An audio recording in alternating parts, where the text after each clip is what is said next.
जय हिंद, वंदे मातरम। दोस्तों, आप सभी का स्वागत है गुरुजी वर्ड एग्जाम स्टडी प्लेटफॉर्म में। This is Dheeraj Dwivedi from Guruji word. दोस्तों, आज की इस वीडियो में बात करेंगे 25 क्वेश्चन जो रहेंगे बिल्कुल सिलेबस के अकॉर्डिंग आपके साइंस के, ठीक है ना। और हम इस क्वेश्चंस की वीडियोस में हम कुछ क्वेश्चंस आपके हो सकते हैं केमिस्ट्री के, कुछ क्वेश्चंस आपके बायोलॉजी क्वेश्चंस, पूरे लगभग सभी बायोलॉजी क्वेश्चंस मिलेंगे। एक आधा क्वेश्चन आपको फिजिक्स का भी मिल सकता है धातु से, तो फिलहाल टेंशन लेने की बात नहीं। पूरी तरीके से आपको 25 क्वेश्चन अपने सिलेबस के अनुसार देख लेने हैं। पहला क्वेश्चन है, प्रोटीन का संश्लेषण होता है। प्रोटीन की बात सर करें, हर बहन, हर भाई, हर गृहिणी से कहना चाहूंगा कि साइंस से आपको बहुत डर लगता है, मुझे आपको पता है, ठीक है ना। और गणित से भी आपको बहुत डर लगता है, लेकिन कब तक डरना है यार। जब पीढ़ियां ये पूछेंगी सर आपने क्या किया, तो फिर क्या करोगे। इस क्वेश्चन का राइट आंसर क्या चला जाएगा, ऑप्शन नंबर बी के साथ चला जाएगा, राइबोसोम के साथ चला जाएगा, यानी वी इज राइट वन। अगर क्वेश्चन में आए कि भैया ये बताओ कि भाई ट्रैफिक पुलिस किसको कहा जाता है, तो ट्रैफिक पुलिस के नाम से हम गाल निकाय को जानते हैं। हमें अगर क्वेश्चन में पूछे कि ऊर्जा का ग्रह किसे कहते हैं, ऊर्जा यानी पावर हाउस किसे कहते हैं, एनर्जी का पावर हाउस किसे कहते हैं, तो माइटोकॉन्ड्रिया हो जाएगा। प्रोटीन का संश्लेषण कहां पर होता है, राइबोसोम हो जाएगा। अगर पूछे कि सबसे छोटा कोशिकांग कौन सा है, वो है दोस्तों राइबोसोम है, जिसको हम सूक्ष्मदर्शी के द्वारा देख सकते हैं। फिलहाल जाएगा सर बी के साथ, ठीक है। नेक्स्ट वन की बात करें, क्वेश्चन नंबर 2 आपके स्क्रीन पर ये रहा। दोस्तों, आप याद रखेंगे कि क्वेश्चंस का टिक मारना एक अलग मैटर होता है, क्वेश्चंस को क्लियर करना बहुत बड़ी बात होती है। इसलिए आप परिवार हैं, अगर आप नए हैं इस चैनल पर, हर बहन हर भाई कोशिश यही रहेगी कि चैनल को सब्सक्राइब कर ले। और टेंशन लेने की बात नहीं है, सिलेक्शन बिल्कुल आप समझ लो, अगर 4 घंटे भी पढ़ते हो दिन में तो क्लियर हो जाएगा। कोशिका के अंदर ऊर्जा का निर्माण किसके द्वारा होता है, तो राइट आंसर जाएगा सर माइटोकॉन्ड्रिया। हमने जैसा कि बताया आपको कि पावर हाउस, एनर्जी का पावर हाउस जो कहा जाता है, माइटोकॉन्ड्रिया को कहा जाता है। और राइट आंसर चला जाएगा डी के साथ, ठीक है ना। बहुत अच्छे। नेक्स्ट वन की बात करेंगे, क्वेश्चन नंबर 3 जो बहुत बार एग्जाम में पूछा जाता है, ध्यान दीजिएगा, very very most important question guys. आपातकालीन ग्रंथि है एड्रिनल ग्रंथि, अग्न्याशय ग्रंथि, थाइमस या फिर थायराइड। जब भी हम आपातकालीन ग्रंथि की बात करते हैं तो याद रखिएगा, हम इमरजेंसी ग्लैंड की बात करते हैं तो हमारा एड्रिनल ग्रंथि के साथ चला जाएगा। किसके साथ, एड्रिनल ग्रंथि के साथ चला जाएगा। अच्छी तरीके से इस क्वेश्चन को ध्यान रखेंगे, एड्रिनल ग्रंथि के साथ चला जाएगा। अग्न्याशय की अगर हम बात करेंगे तो दोस्तों यहाँ पर दो तीन चीजें आपको याद रखनी है। थायराइड की बात करें तो यहाँ पर जब भी हम आयोडीन की कमी से जो रोग हो जाता है, जिसको हम कहते हैं घेंगा रोग, तो थायराइड ग्लैंड पर जो है अटैक करता है। इस क्वेश्चन की राइट आंसर की बात करें, एड्रिनल हो जाएगा। एक होता है हमारा अमाशय, जो अगर क्वेश्चन में पूछा कि अमाशय में कौन सा एंजाइम होता है, तो आपका हो जाता है पेप्सिन हो जाता है और रेनिन हो जाता है। अग्न्याशय में कौन सा जो है एंजाइम होता है, तो वो हो जाता है दोस्तों कौन सा, ट्रिप्सिन हो जाता है। फिलहाल ऑप्शन नंबर ए के साथ चला जाएगा। क्वेश्चन नंबर 4 स्क्रीन पर ये रहा। भारत का केंद्रीय औषधि अनुसंधान संस्थान कहां पर है, लखनऊ में है, दिल्ली में है, बेंगलोर में है या फिर चेन्नई में है। तो सर अगर हम बात करें भारत का केंद्रीय औषधि जो है अनुसंधान संस्थान कहां पर है, सुबह 8 बजे की क्लास आपको परमानेंट मिलती है। अगर 8 से लेकर आप रात के 12 बजे तक क्लास देखना चाहते हैं तो समझ लो आप सही प्लेटफॉर्म पे हैं, इसलिए चैनल को सब्सक्राइब कर लो, क्योंकि यहाँ पर रात के 12 बजे तक क्लासेस का सिलसिला थमता नहीं है। राइट आंसर जाएगा सर लखनऊ के साथ। बताना चाहूंगा कि लखनऊ एक उत्तर प्रदेश का पार्ट है, यानी यूपी का पार्ट है। यूपी की राजधानी यानी लखनऊ को हम कहते हैं नवाबों के शहर के नाम से जानते हैं। साथ ही साथ एक और इम्पोर्टेंट पॉइंट है कि केंद्रीय विष अनुसंधान, विष अनुसंधान भी कहां पर है सर, ये भी आपका लखनऊ में है। केंद्रीय का मतलब होता है जब केंद्रीय लग जाता है तो वो हर परीक्षा में, आपके एग्जाम में, आपके स्टेट लेवल एग्जाम में आने की पॉसिबिलिटी होती है। एक और क्वेश्चन याद रखना, केंद्रीय औषधि संस्थान कहां पर है, लखनऊ में है। केंद्रीय जो है विश्व संस्थान कहां पर है, लखनऊ में है, ठीक है। और दूसरा है आपका औषधि, तीसरा आपको और याद रखना है, औषधि होगा। तीसरा आपको क्या याद रखना है, बायोटेक्निकल पार्क कहां पर है, बायोटेक्निकल पार्क कहां पर है, वो भी आपका लखनऊ में है। फिलहाल चला जाएगा फर्स्ट के साथ। क्वेश्चन नंबर 5 स्क्रीन पर ये रहा। माइटोकॉन्ड्रिया का संबंध किससे है गाइस, उत्सर्जन से है, परासरण से है, श्वसन से है या फिर पाचन रस से है। सर जी अगर हम बात करें ऑप्शन नंबर ए उत्सर्जन की बात करें क्या हो सकता है? बिल्कुल नहीं हो सकता है। परासरण नहीं हो सकता है। पाचन रस की बात करें नहीं हो सकता है। श्वसन की बात कर सकते हैं। तो इस क्वेश्चन का राइट आंसर चला जाएगा सी के साथ। अब बताना चाहूंगा यहाँ पर क्वेश्चंस की श्रृंखला में अगर आप आ ही गए हो तो मैं बताना चाहूंगा कि पावर हाउस, मैंने आपको 2 बार बताया इस क्वेश्चंस की बात। पावर हाउस, एनर्जी का पावर हाउस किसे कहा जाता है? ऊर्जा का पावर हाउस किसे कहा जाता है? माइटोकॉन्ड्रिया को कहा जाता है। गोल्जी काय को क्या कहते हैं? गोल्जी काय को हम कहते हैं ट्रैफिक पुलिसमैन के नाम से जानते हैं। राइबोसोम को सबसे छोटा कोशिकांग के नाम से जानते हैं। प्रोटीन का संश्लेषण होता है। फिलहाल ऑप्शन नंबर चला जाएगा सी के साथ। क्वेश्चन नंबर 6 की बात करेंगे। हाइड्रोफोबिया रोग होता है। हाइड्रोफोबिया रोग गाइस किसके कारण होता है? आप देखो, सभी स्टूडेंट से निवेदन करना चाहूंगा कि 25 क्वेश्चन अगर जिस वीडियो में होते हैं, अगर वही आपने नहीं खत्म कर पाए, अगर वही देख के अगर डर कर भाग गए तो फिर फायदा ही क्या है सर पढ़ाने का? ठीक है, या पढ़ने का फायदा क्या है? ना आप जिंदगी भर पढ़ेंगे ना हम सर जिंदगी भर पढ़ने वाले। तो 25 क्वेश्चन में अगर कितने सारे क्वेश्चन गलत हो जाते हैं तो क्या दिक्कत है? एग्जाम में तो नहीं गलत होंगे। सिंपल सी बात है यार। हाइड्रोफोबिया रोग होता है दोस्तों विषाणु से। मैं आपको बताना चाहूंगा कि हाइड्रोफोबिया में क्या होता है। हम आपको दूसरे लैंग्वेज में बताना चाहें कि अगर आपसे हो जाए, अगर आपको रेबीज हो जाता है, अगर आपको रेबीज हो जाता है तो रेबीज किससे होता है सर? विषाणु से होता है और कुत्ते के काटने से अगर होता है। लेकिन अगर आप कहते हो चलो ठीक है रेबीज हो जाता है, जब भी आपको कुत्ता काट लेता है तो हमेशा याद रखना है आपको पानी से डर लगने लगता है। फोबिया मीन्स होता है डरना, हाइड्रो मीन्स होता है रूट वर्ड है पानी का। तो याद रखना है जिस वर्ड में आपको हाइड्रोफोबिया हो जाए यानी फोबिया लग जाए तो समझ लेना उसका मतलब होता है डरना। जैसे एक होता है जीनोफोबिया। जीनोफोबिया का मतलब होता है फोबिया मीन्स डरना, जीनो मीन्स होता है अजनबी, अजनबियों से डरने का मतलब होता है जीनोफोबिया। हाइड्रोफोबिया विषाणु की बात कर रहा है। एक और चीज मैं बताना चाहूंगा, इवोन विस्की जो है विषाणु के खोज करता है। जीवाणु के खोज करता कौन है? ल्यूवेन हॉक है। ठीक है, ल्यूवेन हॉक हो जाएंगे। एक बार और बताना चाहता हूं कि प्रोटोजोआ से जो रोग होता है उसका नाम होता है दोस्तों मलेरिया होता है। कई बार एग्जाम में क्वेश्चन आता है मलेरिया किससे होता है? तो प्रोटोजोआ से होता है, ना कि कवक जीवाणु विषाणु से होता है। क्वेश्चन नंबर नेक्स्ट की बात करें। क्वेश्चन नंबर नेक्स्ट हमारे स्क्रीन पर रहा है 7वां। कौन सा खनिज लवण शरीर में बहुताय मात्रा में पाया जाता है? लोहा, कैल्शियम, सोडियम, फास्फोरस। अगर हम बात करें क्वेश्चन नंबर 7 की तो कौन सा खनिज लवण शरीर में बहुताय मात्रा में पाया जाता है? तो इस क्वेश्चन का राइट आंसर जाएगा सर जी कैल्शियम के साथ चला जाएगा। क्या सर? कैल्शियम के साथ चला जाएगा। Option number B. हड्डियों की बात करो, दांतों की बात करो, कैल्शियम। देखिए अगर हम आपको बात करें ना लोहा, लोहा ब्लड का एक बहुत बड़ा जो है भार, जो अपने जो भार होता है शरीर का, वो सर बहुत बड़ा जो है क्या होता है एक तत्व होता है, घटक होता है शरीर में। लोहा को हम एफी कहते हैं और एफी पार्ट जो है शरीर में बहुत इंपॉर्टेंट होता है। लेकिन इस क्वेश्चन का राइट आंसर जाएगा सर कैल्शियम के साथ। कैल्शियम की बात करें तो प्रचुर मात्रा में दूध में पाया जाता है और राइट आंसर बी के साथ चला जाएगा। ठीक है, नेक्स्ट वन की बात करें क्वेश्चन नंबर 8 थोड़ा सा कठिन रहेगा। मानव शरीर को कितने निकोटोनिक अम्ल जो होते हैं, निकोटोनिक अम्ल जो होते हैं वो प्रतिदिन आवश्यकता होती है? Very very most important. अभी तक आपके एग्जाम में 2 बार रिपीट एग्जाम में है क्वेश्चन।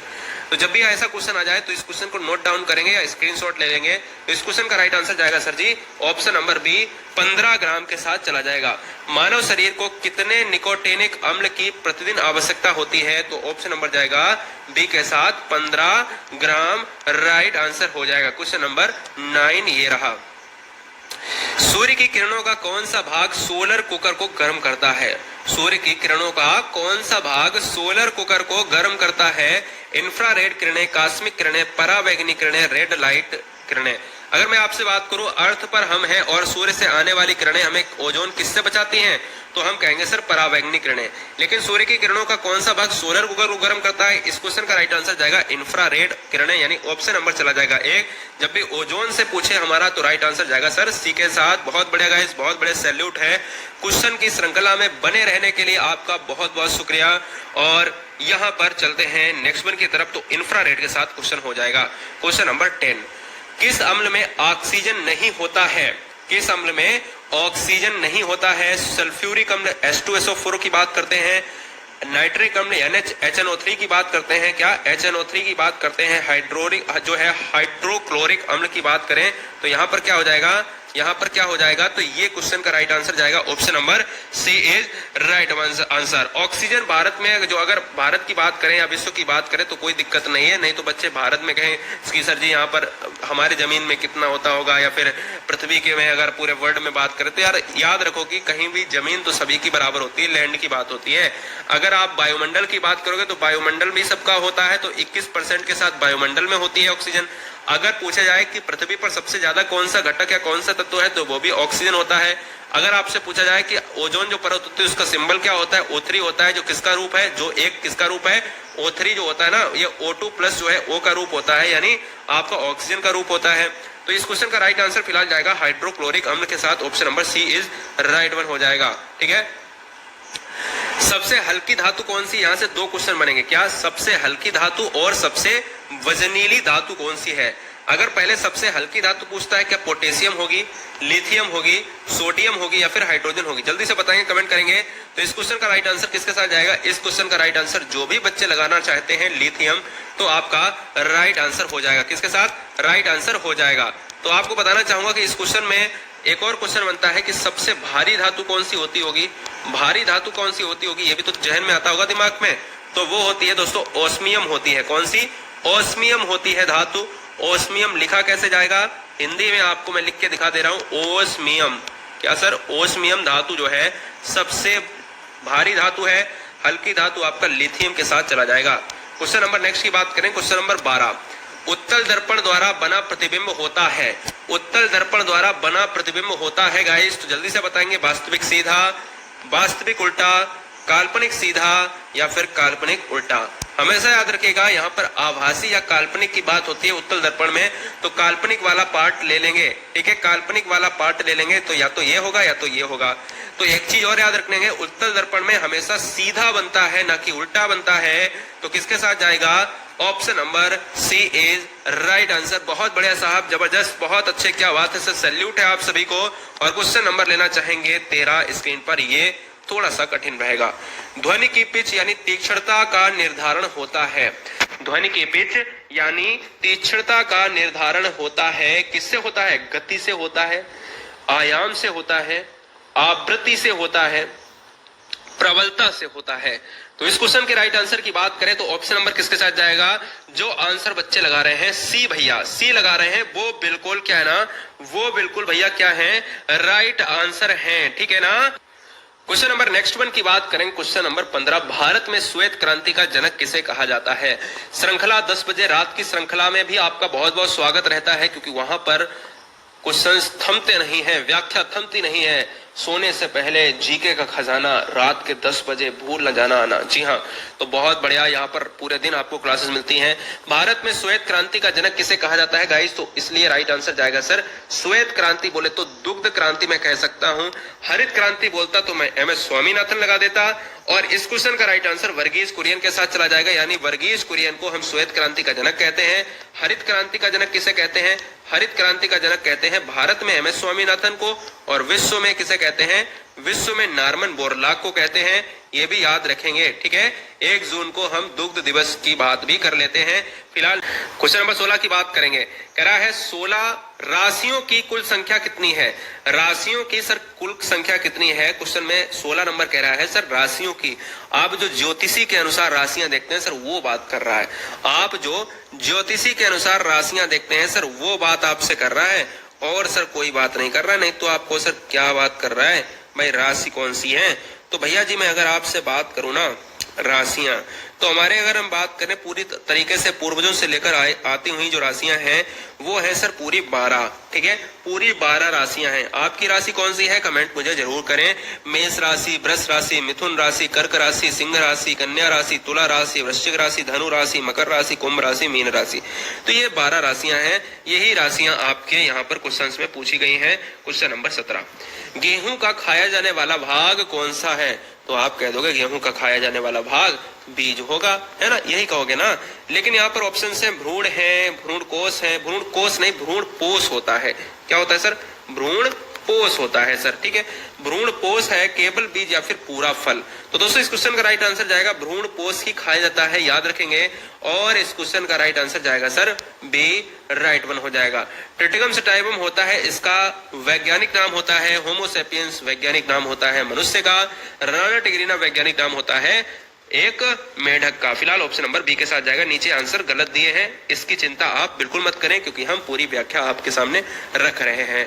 क्वेश्चन नंबर 18, पीलिया रोग की बात करें तो अगर क्वेश्चन अच्छा लगे तो चैनल को सब्सक्राइब कर लेना, क्योंकि यह क्वेश्चन नंबर 18 आपके लिए बहुत इंपॉर्टेंट है।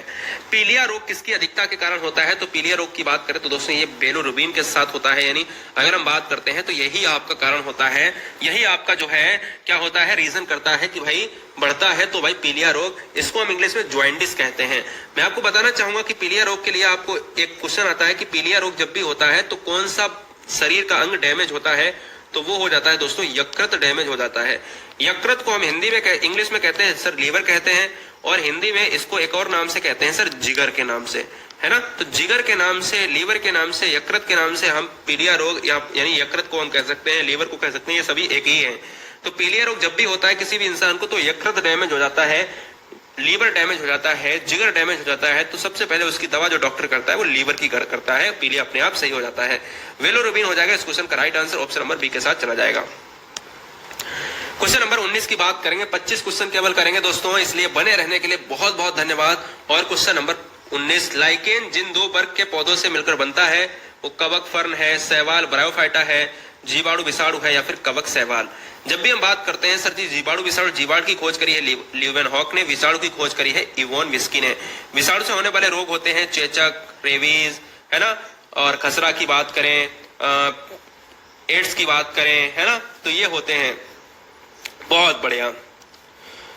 हेपेटाइटिस की बात करें विषाणु से होते हैं। जीवाणु की अगर बात करें तो टिटनिस होता है, कुकुर खांसी होती है, सिफिलिस होता है, डिप्थीरिया होता है, टाइफाइड होता है, हैजा होता है, और साथ ही साथ बहुत सारी बीमारी, टीबी जैसी बीमारियां यहां से हो जाती हैं जीवाणु से। फिलहाल अगर हम बात करें यहाँ पर ऑप्शन नंबर डी, कवक और शैवाल की बात होती है। इसके साथ कवक और शैवाल, लाइकेन की बात होती है। लाइकेन किसका सूचक होते हैं? वायु प्रदूषण का सूचक होते हैं। क्वेश्चन नंबर 20, क्लोरोफिल की संरचना में कौन सा पोषक तत्व तो शामिल है? क्लोरोफिल की बात करें तो दोस्तों क्लोरोफिल की वजह से हमारे जो पौधे होते हैं वो कैसे होते हैं? पत्तियां जो होती हैं वो दोस्तों होती हैं हरी होती हैं। एक क्वेश्चन हो गया, क्लोरोफिल की वजह से पत्तियां हरी होती है, तो मुझे ये बताओ कि क्लोरोफिल में क्या होता है? लोहा होता है या मैग्नीशियम होता है, पोटेशियम या मैग्नीज होता है? जल्दी से कमेंट करेंगे फटाफट। देखो हम आपको दो क्वेश्चन बताएंगे, मैंने आपको कई बार बताया भी है, नए बच्चे आप सुन लें। देखिएगा, लोहा की बात करें तो लोहा मनुष्य में होता है रक्त में। मैग्नीशियम की बात करें तो मैग्नीशियम जो होता है पौधे में होता है, याद रखेंगे, आप कभी भूलेंगे नहीं।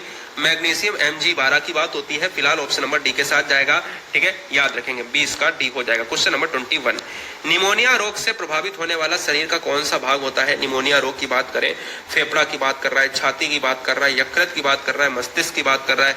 जब भी निमोनिया हो जाता है तो कहीं ना कहीं, जैसे अगर हम बात करें, जैसे आपको फेफड़ा है, फेफड़ा ही निमोनिया को यहाँ पर अटैक करता है ना। निमोनिया जो है अटैक किस पर होता है? फेफड़े पर होता है, लंग्स पर होता है। इसको हम हिंदी में, इंग्लिश में क्या कहते हैं? लंग्स कहते हैं।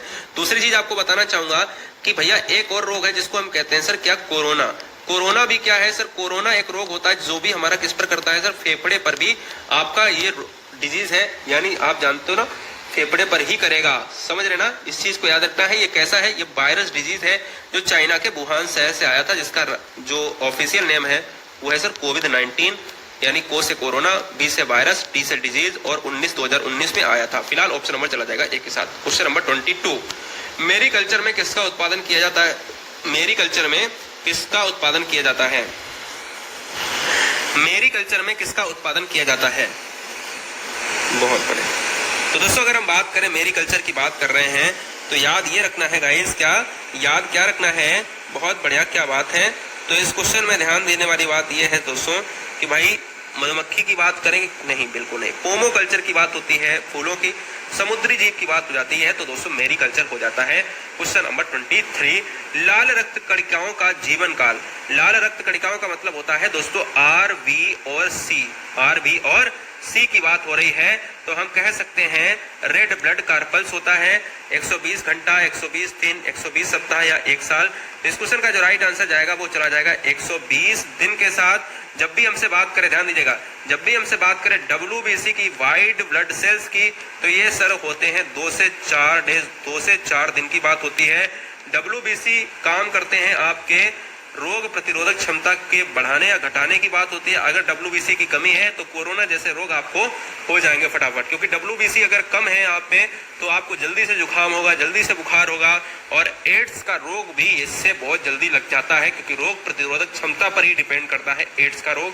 फिलहाल अगर हम बात करेंगे क्वेश्चन नंबर बी, यानी 23 का क्या हो जाएगा, बी हो जाएगा 120 दिन। क्वेश्चन नंबर 24, हमारे हृदय का औसतन वजन कितना होता है?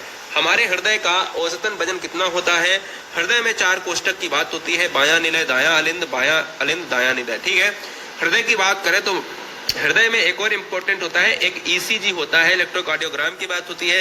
अगर पूछे कि ECG किससे संबंधित होता है, हृदय से संबंधित होता है, और एक और होता है EEG किससे संबंधित होता है, तो EEG जो संबंधित होता है दोस्तों वो होता है ब्रेन से संबंधित होता है, मस्तिष्क से संबंधित होता है। 2 चीजें पूछी जाती हैं। हमारे हृदय का औसतन वजन कितना होता है? हमारे हृदय का औसतन वजन होता है 280 से 300 ग्राम होता है। तो मुझे कम वाला नहीं लगाना है भैया, 300 ग्राम हमेशा आपके एग्जाम में पूछा जाता है, तो याद रखना है ऑप्शन नंबर चला जाएगा भैया यहाँ पर 300 के साथ चला जाएगा। किसके साथ? 300 के साथ चला जाएगा। अब बहुत सी परीक्षाओं में इसको 340 भी माना जाता है, तो इसलिए घबराने वाली बात नहीं। जब भी एग्जाम में आपको आएगा क्वेश्चन तो इस तरीके से क्वेश्चन दिया होगा, जैसे 340 दिया है, 280 दिया है, ठीक है ना, 440 दिया है, ठीक है, 500 ग्राम दिया है, तो आपको क्या लगाना होगा, आपको फिर 340 लगा देना है। जब ऑप्शन में आपको 300 दिया है, 360 दिया है, ठीक है ना, 420 दिया है, 500 दिया है, तब आपको क्या लगा देना है, तब आपको 300 लगा देना है, क्योंकि 360 एक ज्यादा कंडीशन की बात हो जाएगी। तो हमें क्या याद रखना है, हमें 280 से लेकर वो 340 ग्राम तक हो जाएगा। अगर आप 340 भी लगा रहे हैं तो भी सही है, 300 ग्राम लगा रहे हैं तो भी सही है, क्योंकि ये ऑप्शन मैंने इसको यहाँ पर टच किया है। ठीक है, मैंने टच किया है, लेकिन इस क्वेश्चन का जो आंसर जाएगा वो 300 ग्राम के साथ चला जाएगा। अब हम चलते हैं क्वेश्चन नंबर नेक्स्ट पर। क्वेश्चन नंबर नेक्स्ट क्या है, 25। नीचे आंसर पर बिल्कुल मत जाइए। क्वेश्चन नंबर 25 की बात करेंगे। बादलों पर किस रासायनिक का छिड़काव कर कृत्रिम वर्षा कराई जाती है? बादलों पर किस रसायन का छिड़काव कर कृत्रिम वर्षा कराई जाती है? Silver iodide, potassium bromide, silver iodide. 2 question हो गए क्या? नहीं, सिल्वर क्लोराइड है ये, और ये आयोडाइड है। ठीक है, तो फिलहाल अगर बच्चे ने जो भी आपने पढ़ नहीं पाया होगा, अगर इसको आपने लगा दिया तो आप बिल्कुल गलत हैं। अगर आपने सिल्वर आयोडाइड लगाया है तो बिल्कुल सही है, क्योंकि सिल्वर आयोडाइड से